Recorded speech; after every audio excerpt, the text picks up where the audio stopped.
Niining panahon nga ang putling ebanghelyo gihagis sa mga hiwi nga pagtulunan. Kinahanglan mo barug ang mga tinunan ni Kristo sa pagpakigbisog sa paglaban sa pagtuo, nga magkausa ug alang sa tanang panahong gihatag sa Dios ngadto sa iyang katawan. Maoy hinungdan nga namugna kining tulumanon ang putling ebanghelyo. 30 minutos nga pagsabwag sa tinuod nga ebanghelyo. Kauban ni Pastor Jeremias Hangad, ang putling ebanghelyo. Tulumanon nga gihatod kaninyo sa Herald of Grace Radio Ministries Philippines. Ang putling ebanghelyo. Ang putling ebanghelyo.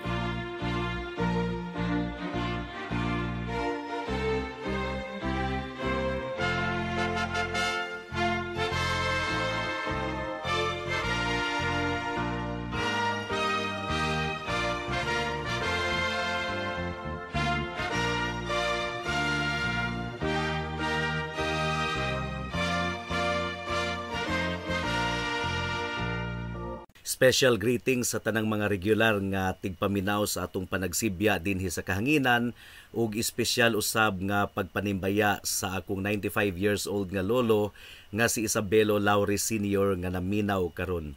Alang sa pagpamalandong sa pulong sa Ginoo, please turn with me to Hebrews chapter 9 verse 27.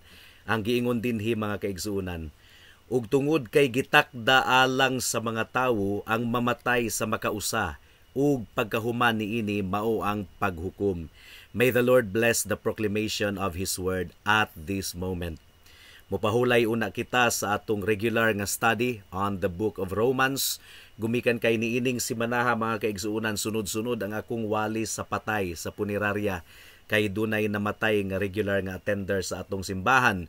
And so gibutang sa Ginoo sa akong kasing-kasing nga ipaambit kaninyo ang usa sa mga gimantala didto sa punerarya. Hebrews chapter 9 verse 27 nagaingon, as it is appointed for man to die once and after that to face judgment. Gitakda sa Dios alang sa mga tawo ang mamatay sa makausa ug pagkahuman niini mao ang paghukom. Sa kasaysayan sa world history mga kaigsuonan, adunay hari didto sa Macedon nga ang pangalan Filipe ug naka-record gyud nga iyang gisugo ang iyang sulugoon sa matag adlaw nga manuktok sa iyang kwarto unya musinggit, Filipe, hinumdumi nga tawo lamang ikaw, aduna ikaw kamatayon. So mo kadtoy gi-remind ni Philip sa iyang kaugalingon sa matag adlaw pinaagi sa servant nga manuktok kanunay ug mag-remind kaniya nga tawo lamang siya ug adunay kamatayon. Now, kadtong si Filipe mga kaigsunan, wa gyud toy kabangkaagan sa Biblia. Pero ang iyang paminsar adunay kaalam. Kinahanglan magyud nga i-remind nato ang atong kaugalingon nga adunay utlanan ang atong kinabuhi niining kalibutana. Apan kini nga kamatuoran gipaningkamutan nga kalimtan sa mga katawhan niining kalibutana. Naw ang atong pagpamalandong karon, ang tumong niini atong dadon ang atensyon sa tanan natong tigpaminaw mahitungod sa kamatuoran sa kamatayon. Sama sa giingon ni Moses sa Deuteronomy chapter 32 verse 29, hinaot nga atong iampo usab kini, o kung manggialamon unta sila, ila kining masabtan ug mahibaw-an nila ang ilang utlanan. So hinaot nga i-inspired usab kita sa balaang espiritu nga muampo sama sa pag-ampo ni Moses sa Psalm chapter 90 verse 12 nga nagaingon, mao nga tudloi kami nga ihapon ang among mga adlaw aron kami makabaton og kasing-kasing nga may kahibalo. Akong gipangutana ang akong mga college students gahapon mga kaigsuonan kung nakasigurado ba sila nga moabot sila alas 12 sa tungang gabi. Dunay usa ka estudyante nga sigurado gayud siya kay maampingon man kuno siya, nagbantay man kuno siya kanunay, so sigurado siyang dili siya mamatay by 12 midnight. Akong giingon kaniya mga kaigsuonan nga kabuang kana nga paminsar, gumikan kay bisan pag unsaon nato og amping sa atong lawas, bisan pa og unsaon nato og bantay sa atong mga lakang, pero kung ang kamatayon moabot sa atong kinabuhi kay ang Dios man mo igatakda ni ana, dili gayud kita makapugong. Say for example, adunay usa ka bag-o pang graduate sa college, nakapasar na gani og licensure exam for teachers, sa unsang pagkaunsaa nga ga-drive alas 4 sa kaadlawon. Gaamping gani siya sa iyang pag-drive. Unya kay ang bus nga kasabay niya nabangga man sa bato. Natumba ang bus, natumbahan ang maong batan-on nga fresh graduate sa iyang education, maupay pagpasar. Higala dili gyud nato kontrolado ang atong kinabuhi. Do na gani usa ka tawo nga mibisita lang didto sa Indonesia, nag-tour lang didto, pero sa usa sa mga national park didto sa Indonesia, napaakan siya og lamok. Pinasahi nga matang sa lamok nga gadala og virus. Ug instant gayod ang nahitabo sa iyang lawas, na-paralyze siya mga kaigsunan, agi lang sa paak sa lamok. Unya ang iyang dagway nagkalata hangtod sa iyang kamatayon. So we can never be sure. Mao nga ang pinaka-concern nato sa matag pamalandong nato, mao ang atong kamatayon. Ang kamatayon seryoso gayod kaayo ug walay bisag usa ka nato nga nasayod kung unsa ang nagpaabot kanato sa laing bahin. Ngano? Kay wala may mga higala, mga silingan, mga kadugo nga mibalik gikan sa kamatayon ug nagpahibalo kanato kung unsa ang anaa didto. Kinahanglan nga atong tun-an ang kamatayon, ang kinaiyahan niini, ang hinungdan niini ug ang epekto niini gikan sa pulong sa Dios. Ang pulong sa Ginoo lamang mao ang atong source sa information mahitungod sa kamatayon. Basin og nasaksihan na nimo higala nga aduna kay amigo nga himalatyon or mga kadugo or lolo ug lula. Unya nasaksihan nimo ang paspas kaayo nga pag-decline sa iyang panglawas, paspas kaayo nga kaluya. Basin og nakasaksi na ikaw sa himalatyon nga gaantos gayud kaayo, gaagulo. Unya nakasaksi usab ikaw basin nga adunay kusgan pa, batanon pa, pero nakuratan na lang ka.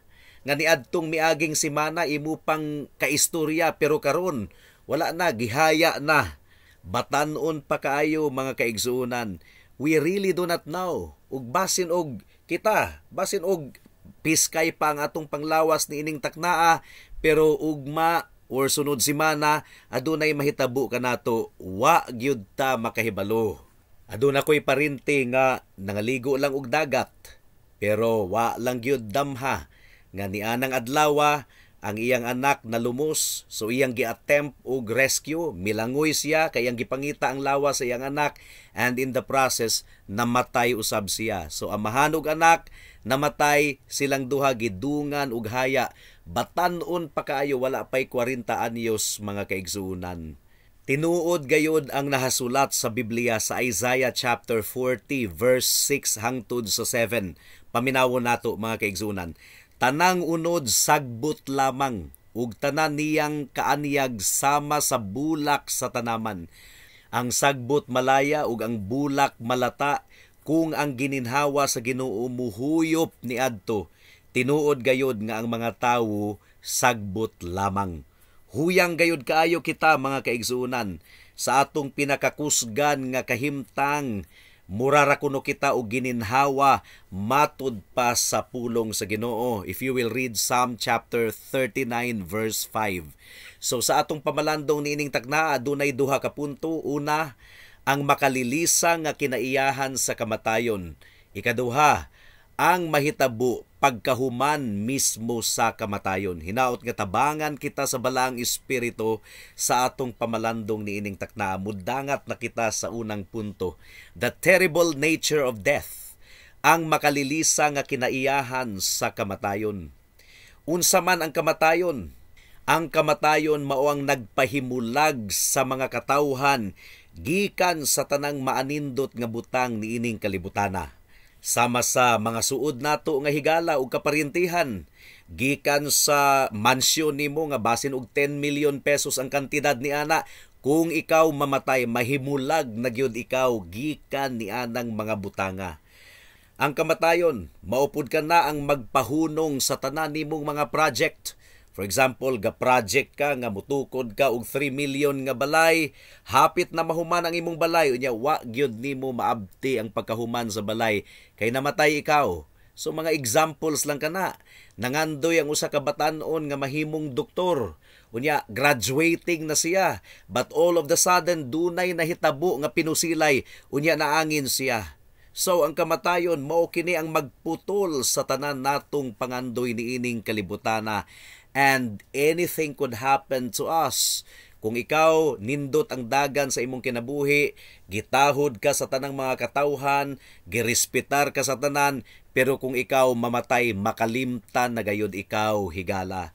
1 Timothy chapter 6 verse 7 ang giingon dinhi, tungod kay wala kitay gidala bisag unsa sa kalibutan, ug wala usab kitay madala bisag unsa pagpanaw nato. So kanang imong gipanghinambog nga kutse, kinahanglang biyaan nimo kana kung kuhaon na ikaw sa Ginoo sa kamatayon. Unya ang kamatayon pod mga kaigsuonan universal, tibuok kalibutan. Ang uban nga mga daotang butang dili man universal, pero ang kamatayon universal. Ang matag-usa mamatay gayud. Mao kini giingon sa Psalm chapter 89 verse 48. Kinsang tawhana ang mabuhi ug dili makakita ug kamatayon. Ang tubag mga kaigsunan, wala. Naghari ang kamatayon sa tanang mga panahon. Ug bisan pag ang uban mabuhi ug sobra sa gatos ka tuig. Dunay uban 95 years old na, but eventually ang matag-usa ka nato mamatay gihapon. Unya ang kamatayon naghari sa tanang kanasuran. All men must die. Apan ang pinakamakalilisang gayud nga kamatuoran mahitungod sa kamatayon, mao nga resulta kini sa tunglo sa Dios mga kaigsunan. Tunglo ug kasuko sa Ginoo gumikan sa atong sala. Kung wala untay sala, wala untay kamatayon. Mao kini ang warning sa Ginoo kang Adam. Aron dili siya makasala, naghulga ang Ginoo kaniya nga mamatay siya kung iyang kanon ang gidili nga bunga sa kahoy. Apan si Satanas, ang amahan sa tanang mga bakak, miingon nga dili kuno tinuod, dili siya mamatay. So, gisupak ni Adan ang sugo sa Ginoo ug pinaagi sa iyang kasalanan midangat ang kamatayon sa tanang mga katawhan. Ang giingon sa Romans chapter 5 verse 12, ang giingon dinhi, mao nga kung sa unsang pagkaunsaa nga pinaagi sa usa ka tawo nakasulod ang kasalanan sa kalibutan ug pinaagi sa kasalanan mao ang kamatayon, mao nga midangat sa tanang mga tawo ang kamatayon tungod kay ang tanan nakasala. Now hinumdumi mga kahigalaan nga kamong tanan nga naminaw karon sa atong panagsibya sa kahanginan, apil ko, kitang tanan one of these days mamatay gayod. Tungod kay ang atong teksto sa Hebrews chapter 9 verse 27 nagaingon, it is appointed, gitakda na kini sa Ginoo. Determinado gayod ang Ginoo nga ang matag-usa kanato mamatay ug dili gayod kini mausab. Mao kini ang balaod sa Ginoo nga dili gayod maligsan, nga dili gayod masupak sa tanang makasasala. Daghan mang balaod sa Ginoo nga ginasupak sa mga tawo, pero ang balaod nga ang mga makasasala kinahanglang mamatay, dili gayod kini masupak, kinahanglang atubangon kini sa matag-usa kanato. Unya, wa kita masayod kung kanusa ug sa unsang pamaagi kita mamatay. So kung kita mo'y pangutanon, nindot gyud nga mamatay kita sa atong katigwangon, unya kanang murarabag matulog ta ba? Pero wa gyud ta masayod kung kanusa ug sa unsang pamaagi kita kuhaon sa Ginoo.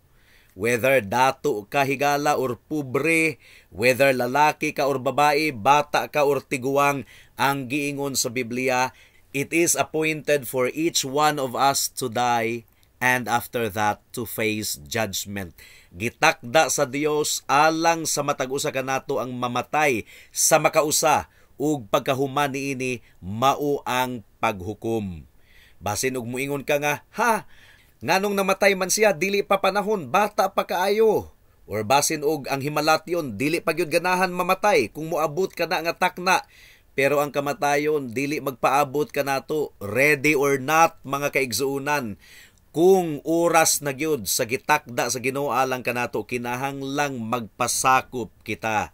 Now, ang mga dato kayo, unsa kaha kadako ang kantidad nga willing nilang ibundak, no, ibayad para lang ma-extend ang kinabuhi. Pero ang kamatayon, mga kaigsuunan, dili mapalit, dili gayud mabayran. Ang matag tawo kung tawgon na sa Ginoo, tabangan man siya sa doktor aron mabuhi, ang iyang mga higala muhilak man og apil, ang iyang asawa ug ang iyang mga anak budanguy-nguy man og hilak, ug bisan ang himalatyon mismo, basin og maningkamot gayud siya sa pag-concentrate sa iyang utok, sa iyang lawas aron dili siya mamatay.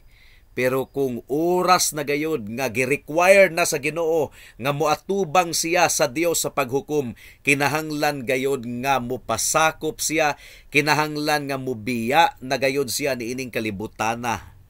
Ang kinabuhi nato higala hamubo lamang ba? Oh yes. Ug tungod kay mubo ang kinabuhi, nganong ato man kining usik-usikan, pinaagi sa sala, pinaagi sa bisyo, pinaagi sa tanang mga kabuang. Daghan kaayong mga bililhon nga oras ang nasayang lamang, gumikan kay ang mga tawo naghuna-huna nga dugay pa silang mamatay. Pero mubo ra dai ang gitagana sa Ginoo kanila, sayang ang kinabuhi. Sigurado ba ang kamatayon higala? Mudangat ba kini kanato whether we are ready or not? Sa walay duda, muabot gayud kini kanato. Pero wala kita kahibalo kung kanusa. So, kinahanglan gayod nga mangandam kita. Sigurado gayod ang atong kamatayon, apan wa ta masayod kung kanusa, so atong sundon ang tambag sa atong Ginoo. Dili gani tambag, kundili pahimangno, sugo. Ang giingon sa atong Ginoo, be ready, for you do not know when the Son of Man will come. Pangandam kamo tungod kay wala kamo masayod kung kanusa moabot ang anak sa tawo. Klaro kaayo sa atong teksto higala nga gitakda sa Ginoo sa matag usa nga mamatay makausa lamang. Take note, mga kaigsunan, makausa lamang. Ug kun ang usa ka butang mabuhat nato sa usa lamang kahigayon, kinahanglan gayud nga insakto ang pagkabuhat nato niini. Kinahanglang atubangon nato kini sa insaktong pamaagi, gumikan kay wala nay second chance. Ang kamatayon, mga kaigsuunan, kas-ara ka ng mahitabo, ug pagkahuman niini mao ang paghukom. Mao nga siguraduha gayud nga andam ikaw alang sa kamatayon, gumikan kay wala nay second chance after sa kamatayon. Kung asa natumba ang kahoy, adto siya malaya ug malata. Kung asa ka naabdan sa imong kamatayon, anaa ba ikaw kang Kristo or anaa ikaw nagiyanang sa kasalanan? Kung asa ka naabdan sa imong kamatayon, diha usab ikaw pagahukman sa Dios. So, kung masipyat kita niining kalibutana, ang atong sala ato kining atubangon sa eternidad, dili na gayud kini mabaliktad. Mao nga seryoso gayud kaayo kining butanga, mga kaigsuunan. Ang pag-andam nato alang niining transisyon gikan sa kinabuhi padulong sa kamatayon sa pagatubang nato sa Dios, kinahanglan mao kini ang kahibalo nga i-prioritize nato.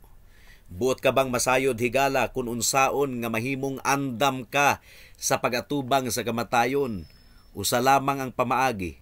Kinahanglan ang imong mga sala mapasaylo. Kinahanglan ang imong kalag mahinluan, mahugasan, mahimong putli. Gumikan kay ang sala mao ang nagpahimulag sa tawo ug sa Dios.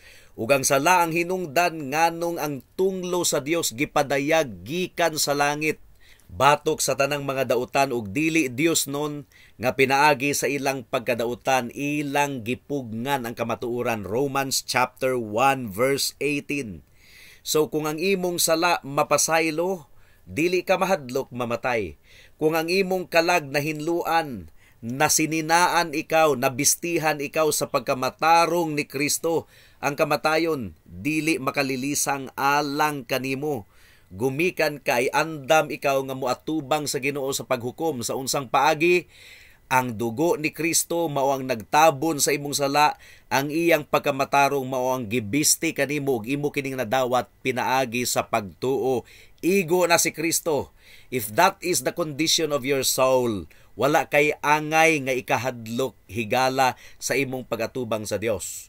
Apan kung ang usa ka tawo dili gayud andam, nagkinabuhi sa sala, dili mahinulsulon sa sala ug wala gayoy kasing-kasing nga maghinulsol, ug wala nagasalig ni Kristo ingon nga Dios ug manluluwas, that person will have all the reason to be afraid when the time comes nga tawgon siya sa Ginoo alang sa kamatayon.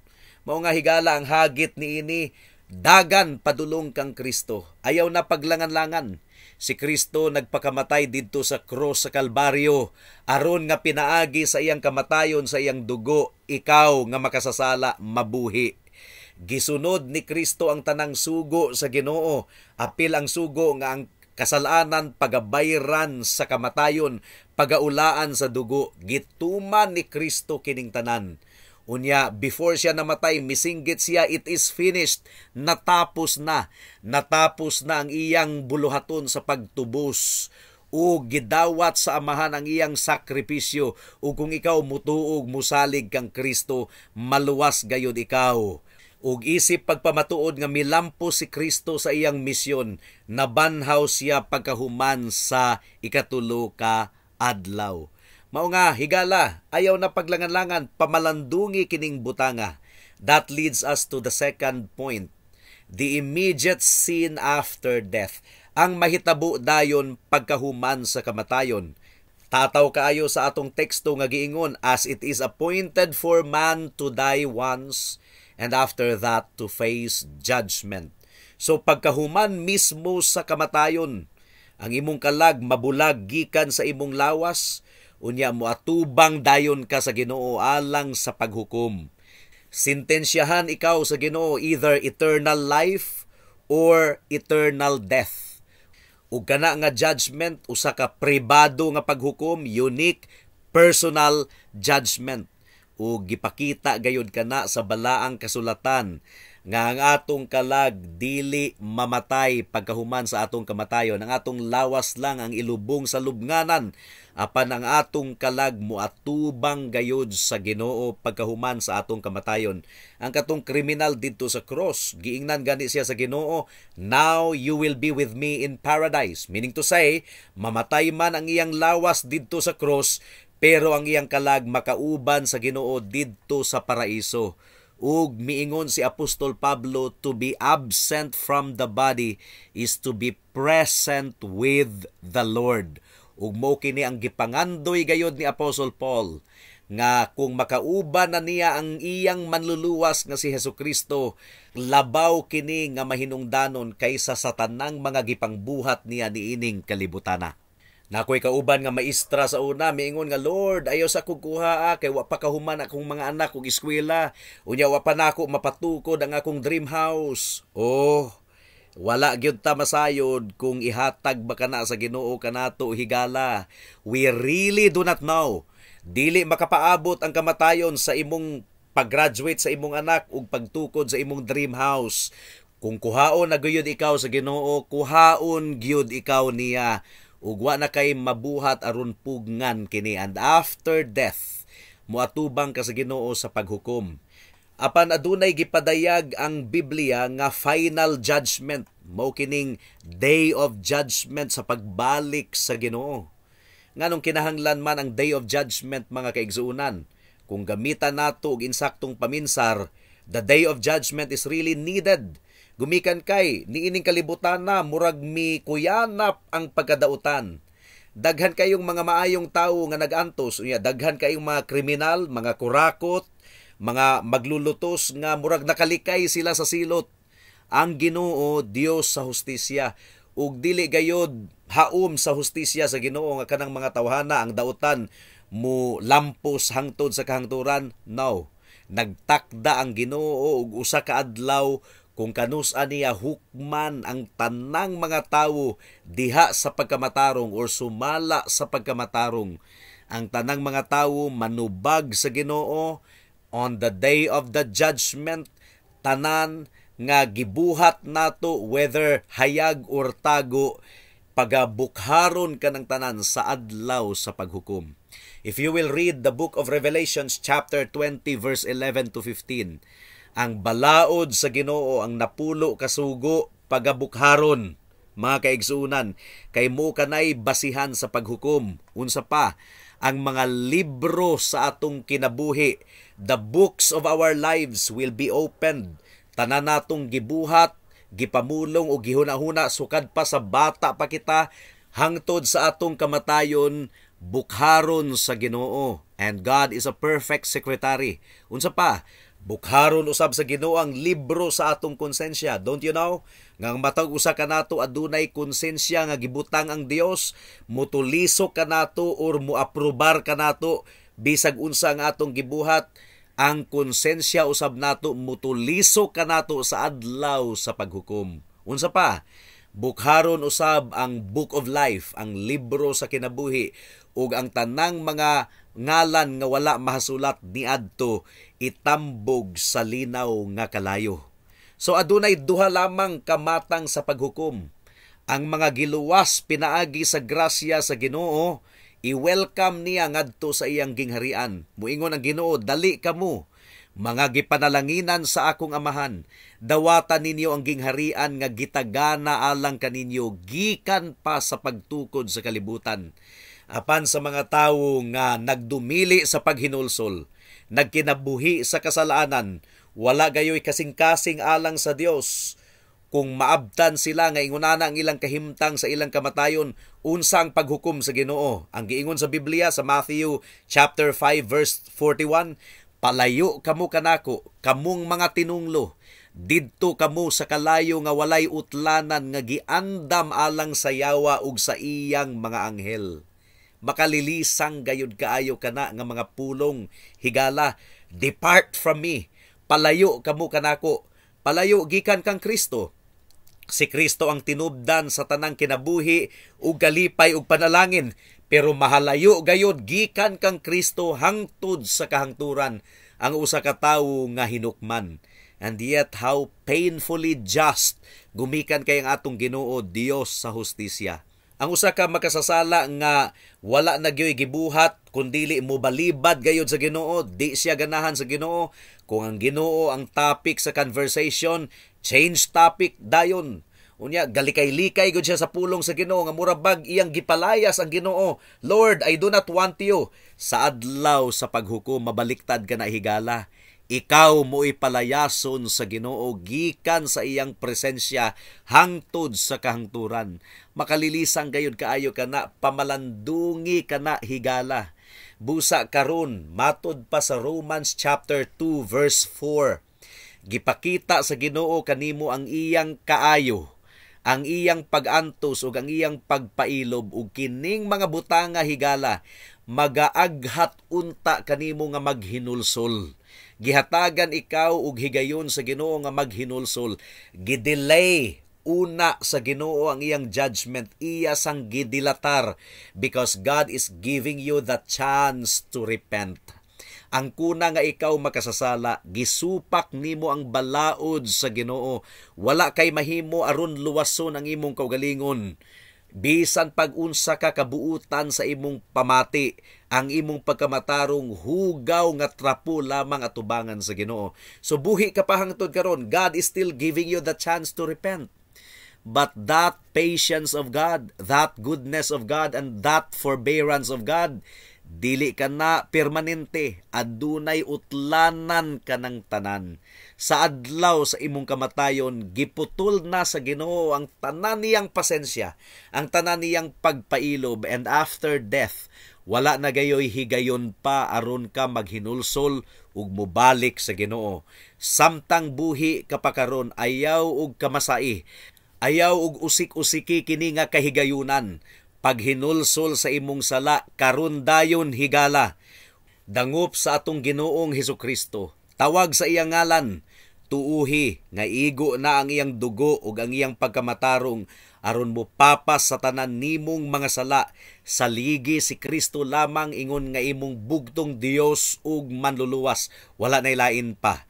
Karon na, Kay basin ug ugma, ulahin na ang tanan. Amen. Alang sa dugang nga mga pangutana, mahimong mo text kang Pastor Jeremias hangad sa 0935 744 3030.